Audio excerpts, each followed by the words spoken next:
इस वीडियो में हम देखने वाले हैं कि किस प्रकार से हम लोग आशा एप्लीकेशन के through C back form fill up कर सकते हैं। सबसे पहले आपको यहाँ पे सभी परमिशन यस कर देनी है। उसके बाद में ये डिवाइस टाइम आएगा वो आपको करेक्ट कर देना है। भाषा आपको यहाँ पे हिंदी सेलेक्ट कर लेनी है। उसके बाद में नेक्स्ट करेंगे। यहाँ पे जिस स्टेट की आईडी आप यूज में ले रहे हैं उस स्टेट का नाम आप यहाँ पे सिलेक्ट कर लेंगे। जैसे मैं यहाँ पे कर्नाटक की आईडी यूज में ले रहा हूँ तो मैं यहाँ पे कर्नाटका सेलेक्ट कर रहा हूँ।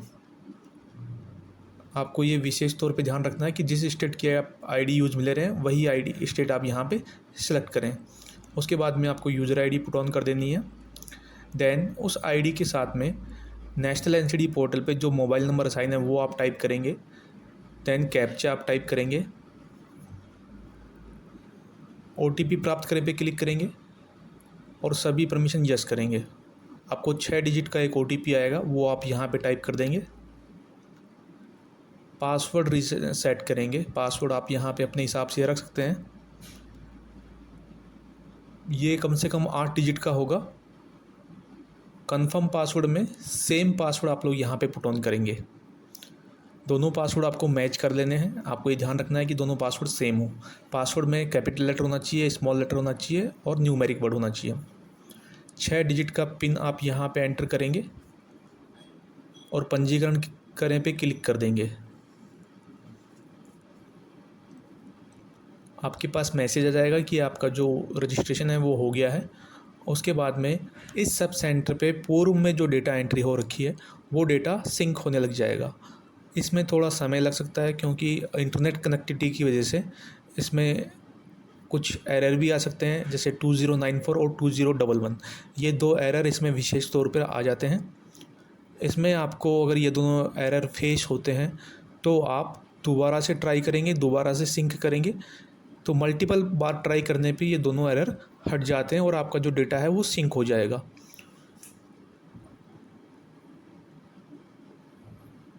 डेटा अभी सिंक हो रहा है, इसमें थोड़ा समय लग रहा है।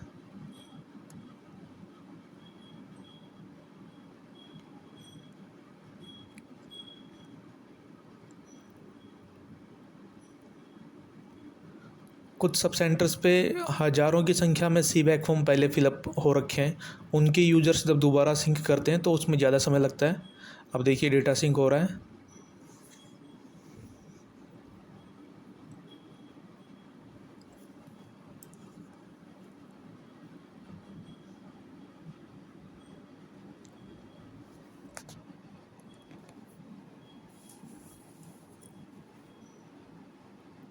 एक बार जब डेटा सिंक हो जाएगा कंप्लीट तो दोबारा ये आपको सिंक करने की आवश्यकता नहीं पड़ेगी। उसके बाद में आप केवल पिन नंबर एंटर करेंगे तो आपका एप्लीकेशन रन हो जाएगा। ये इस एप्लीकेशन का डैशबोर्ड है। इस डैशबोर्ड पे आप देख पा रहे हैं नामांकित यानी कि इनरोलमेंट, लंबित कार्य यानी कि पेंडिंग वर्क, फॉलोअप ड्यू और रोगी जो पहुंच में नहीं है। ये 4 यहाँ पे आपको डैशबोर्ड पे इंडिकेटर वाइज नंबर्स विजिबल हो रहे हैं। टॉप पे जो आपको आपका आईडी विजिबल होगा, एक हट का लोगो बना हुआ है वो आपका होम पेज है और उसके पास में सर्च का बटन है। तो ये होम पेज में नीचे की साइड में आप देखेंगे तो नामांकन और गांव संबंधित जानकारी है, डैशबोर्ड से थोड़ा नीचे। इसमें हमें सबसे पहले इनरोलमेंट यानी कि नामांकन पे हम लोग क्लिक कर रहे हैं और देखेंगे कि किस प्रकार से एक आशा बहन जी अपने एप्लीकेशन पे सी बैक फॉर्म फिलअप कर सकती है। गांव का नाम सेलेक्ट कर लेना है। उसके बाद में परिवार आईडी यहाँ पे आपसे पूछी गई है तो हम लोग यहाँ पे परिवार आईडी एंटर करेंगे। ये पूरा का पूरा आप जो डेटा देख रहे हैं ये डेटा आपका जो पेपर में फैमिली फोल्डर होता है वही यहाँ पे हम लोगों को पुट ऑन कर लेना है। नंबर हमने आईडी पुट ऑन किया। घर के मुखिया का नाम यहाँ पे हमें एंटर करना है। जैसे मैं यहाँ पर लिख रहा हूँ सीमा कुमारी। उसके बाद में सी बैक फैमिली फोल्डर की जो अन्य जानकारियाँ हैं जैसे घर का प्रकार कौन सा है वो हम लोगों को सिलेक्ट कर लेना है। ये हमें टाइप कुछ नहीं करना है, केवल सेलेक्ट करना है। शौचालय की उपलब्धता यहाँ पे हम लोग मल्टीपल सेलेक्ट कर सकते हैं, 2 ऑप्शन भी सिलेक्ट कर सकते हैं। पीने के पानी का स्रोत, पीने के पानी किस स्रोत से आता है घर में। बिजली की उपलब्धता वो हम लोग सेलेक्ट करेंगे। वाहन किस प्रकार का है घर में। खाना बनाने के लिए कौन सा ईंधन उपयोग में लिया जाता है। एड्रेस यहाँ पे टाइप कर देंगे।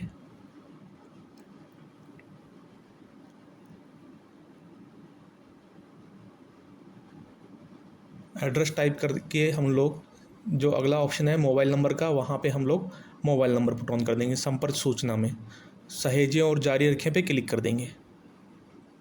ये हम लोगों ने फैमिली फ़ोल्डर भर लिया है। अब हम लोग इसमें इंडिविजुअल इन्फॉर्मेशन यानी कि व्यक्तिगत जानकारी फिलअप करेंगे। सबसे पहले डेट हमने सेलेक्ट करी, उसके बाद में व्यक्ति किसी अन्य हेल्थ प्रोग्राम में अगर नामांकित है, उसकी आईडी बनी हुई है तो वो यहाँ पे मेंशन कर देंगे।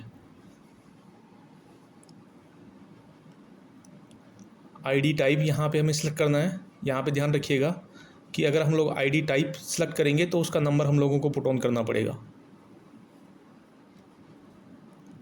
जन्म तिथि, अगर आपको तिथि मालूम है, डेट ऑफ बर्थ मालूम है तो आप वो सेलेक्ट करेंगे, नहीं तो आप सीधा यहाँ पे एज भी पुट ऑन कर सकते हैं। जेंडर आपको ले लेना है। व्यक्ति किसी स्वास्थ्य बीमा योजना में नामांकित है तो उसकी जानकारी प्रोवाइड करवानी है। मैरिड है या अनमैरिड है वो हम लोग यहाँ पे सिलेक्ट करेंगे। व्यक्ति वर्तमान में घर पे रहता है या नहीं वो जानकारी हम लोग को यहाँ पे देनी है, तो वो हम लोग यहाँ पे ऑप्शंस में से ले लेंगे। उसके बाद में व्यक्ति का जो मोबाइल नंबर है वो हम लोग यहाँ पे पुट ऑन करेंगे और सहेजे पे क्लिक कर देंगे। तो ये हम लोगों ने एक फैमिली फ़ोल्डर में एक व्यक्ति का इनरोलमेंट कर लिया है। अब अगर इसी फैमिली फ़ोल्डर में हमें दूसरा सदस्य जोड़ना है तो नीचे जो ये प्लस का लोगो आ रहा है हम लोगों को उस पर क्लिक करना है। डेट, यहाँ पे हम लोगों को केवल व्यक्ति की निजी जानकारी पुट ऑन करनी होगी। फैमिली फ़ोल्डर में जो इन्फॉर्मेशन हमने सेलेक्ट किया था वो हम लोगों को यहाँ पे नहीं भरना पड़ेगा। जैसे मैं यहाँ पे नाम पुट ऑन किया, अनूप कुमार लिखा। आईडी का जैसा कि मैंने आपको बताया, अगर आप आईडी टाइप यहाँ पे सिलेक्ट करेंगे तो आपको आईडी नंबर देना होगा। हम सीधा यहाँ पे एज लिख रहे हैं। जेंडर हेल्थ इंश्योरेंस को में नहीं किया है, और उसके बाद में मोबाइल नंबर हम लोग यहाँ पे पुट ऑन कर देंगे। सही जगह क्लिक कर देंगे। तो इस फैमिली फ़ोल्डर में हम लोगों ने 2 सदस्यों का इनरोलमेंट किया है, 2 लोगों को नामांकित किया है। यहाँ तक हम लोगों ने सी बैक फॉर्म अभी तक फिलअप नहीं किया है। सी बैक फॉर्म फिलअप करने के लिए हम लोग प्रोफाइल पे क्लिक करेंगे। उसके बाद में सी बैक यहाँ पे आपके सामने आ रहा है, उस पर हम लोगों को क्लिक करना है। जैसे ही सी बैक पे क्लिक करेंगे सी बैक फॉर्म लोड होने लग जाएगा। अब यहाँ देखिए सी बैक फॉर्म के जो 4 पार्ट हैं वो आपके सामने यहाँ पे विजिबल होंगे। सबसे ऊपर टॉप पे आपको डेट सबसे पहले सेलेक्ट कर देनी है। उसके बाद में सबसे पहला जो क्वेश्चन आएगा वो आएगा, क्या इस व्यक्ति के पास में निम्न में से कोई है। तो ये सभी इन्फॉर्मेशन हम लोगों को यहाँ पे पुट ऑन करनी होगी। जब हम लोग इस क्वेश्चन को सेलेक्ट कर रहे हैं तो ये ध्यान रखना है व्यक्ति की जो वास्तविक स्थिति है वही हम लोग यहाँ पे पुट ऑन करें। बाय डिफ़ॉल्ट कोई नहीं हम लोग सेलेक्ट नहीं करेंगे। सामान्य जानकारी हम लोगों ने फैमिली फ़ोल्डर में भरी थी तो यहाँ पे आ जाएगी। निजी जानकारी में व्यक्तिगत सूचना फिलअप करी थी तो यहाँ पे आ जाएगी। सी बैक फॉर्म का फर्स्ट पार्ट है जोखिम का मूल्यांकन, रिस्क असेसमेंट। यहाँ पे एनसीडी के जो रिस्क फैक्टर्स होते हैं उनके आधार पे 6 क्वेश्चन यहाँ पे मेंशन है। हम लोग 1 बाय 1 फिलअप करेंगे। जैसे तंबाकू का सेवन, मदिरा का सेवन, कमर की माप, व्यक्ति 150 मिनट से ज़्यादा व्यायाम करता है या नहीं करता है, परिवार में किसी को पूर्व में नॉन कम्युनिकेबल डिजीज़ है तो उसकी जानकारी यहाँ पे हम लोग पुट ऑन करेंगे। 1 बाय 1 हम लोग यहाँ पे पार्ट बी के अंदर जितने भी सिम्टम्स दिए गए हैं उन सभी का आंसर करेंगे। आप ध्यान रखिएगा पार्ट बी के 3 हिस्से होते हैं, B1, B2 और B3। B1 जो होता है वो कॉमन होता है, B2 जो होता है वो केवल महिलाओं के लिए होता है, और B3 जो होगा वो एल्डरली स्पेसिफिक होगा, यानी कि 60 वर्ष से ऊपर के जो लोग हैं उनके लिए ये फिलअप किया जाएगा। आशा बहन जी को ये बताना है कि ये सभी क्वेश्चंस जो भी सिम्टम्स यहाँ पे दिए गए हैं वो हमें व्यक्ति से पूछ करके फिलअप करने हैं। जैसे यहाँ पे B2 में केवल महिलाओं के लिए दिया गया है, जो कि इसमें आप देखेंगे ब्रेस्ट कैंसर और सर्वाइकल कैंसर के सिम्टम्स दिए गए हैं, वो हम लोग यहाँ पे फिलअप करेंगे। एल्डरली स्पेसिफिक ये क्वेश्चन ओपन नहीं होंगे क्योंकि प्रोफाइल जो है वो 60 साल से अंडर है। भाग सी, COPD के रिस्क फैक्टर यहाँ पे मेंशन है, उनके क्वेश्चंस फिलअप करेंगे।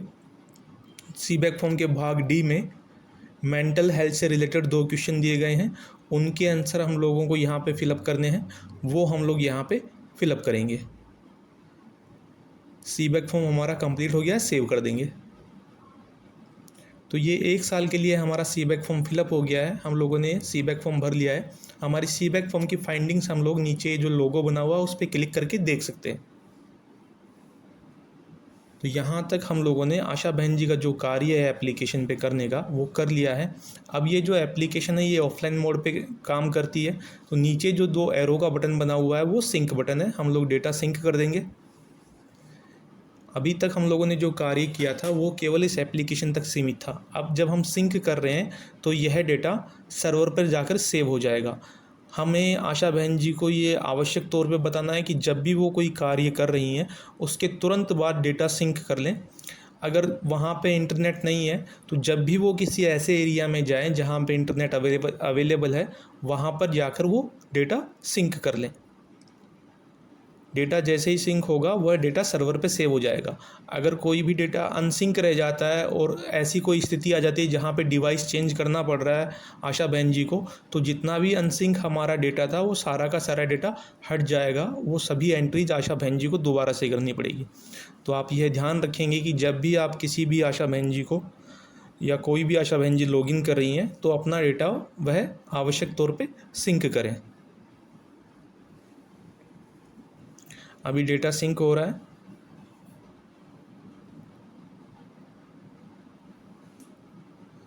एप्लीकेशन पे आशा बहन जी के करने के लिए यही 2 कार्य हैं, उन्हें फैमिली फ़ोल्डर फिलअप करना है और जो अबव 30 हैं उनका सी बैक फॉर्म उन्हें फिलअप करना है।